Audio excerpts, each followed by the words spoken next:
कोणत्याही देवाच्या आरतीनंतर एका सुरात आणि थोड्याशा धावत्या चालीत म्हटली जाणारी घालीन लोटांगण ही प्रार्थना 4 कडव्यांची असून तिचं 5वं कडवं हा एक मंत्र आहे बरं का. घालीन लोटांगण वंदीन चरण, डोळ्यान पाहीन रूप तुझे, प्रेमे अलिंगिन आनंदे पूजन, भावे ओवाळीन म्हणे नामा. पहिलं कडवं हे 13व्या शतकातलं. ही संत नामदेवांची रचना. ही मराठीत आहे. संत नामदेव म्हणतात, तुला मी लोटांगण घालीन आणि तुझ्या चरणांना वंदन करीन. माझ्या डोळ्यांनी तुझं रूप पाहीन. एवढंच नाही तर तुला मी प्रेमानं आलिंगन देईन, तुला मनोभावे ओवाळीन. त्वमेव माता च पिता त्वमेव, त्वमेव बंधू सखा त्वमेव, त्वमेव विद्या द्रढं त्वमेव, त्वमेव सर्वं मम देव देव. हे कडवं आद्य शंकराचार्यांनी गुरुस्तोत्रात लिहिलेलं आहे. ते संस्कृतमध्ये आहे आणि 8व्या शतकातलं आहे बरं का. तूच माझी माता आणि तूच माझा पिता आहेस. तूच माझा बंधू आहेस आणि तू मित्र पण आहेस. तूच माझं ज्ञान आणि धन पण आहेस. तूच माझं सर्वस्व आहेस, असा याचा अर्थ.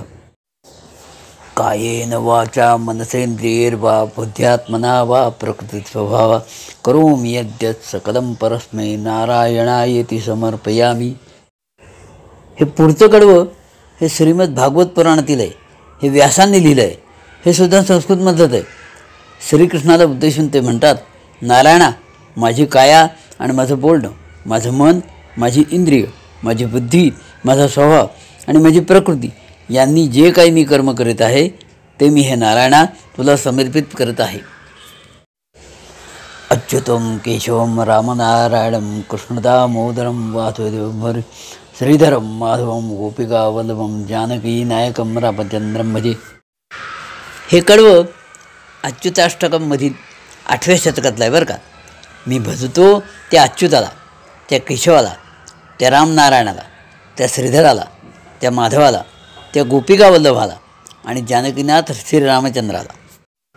हरे राम राम राम हरे हरे, हरे कृष्ण कृष्ण कृष्ण हरे हरे, हरे राम राम राम हरे हरे, हरे कृष्ण कृष्ण कृष्ण हरे हरे, हरे राम राम राम हरे हरे, हरे कृष्ण कृष्ण कृष्ण हरे हरे.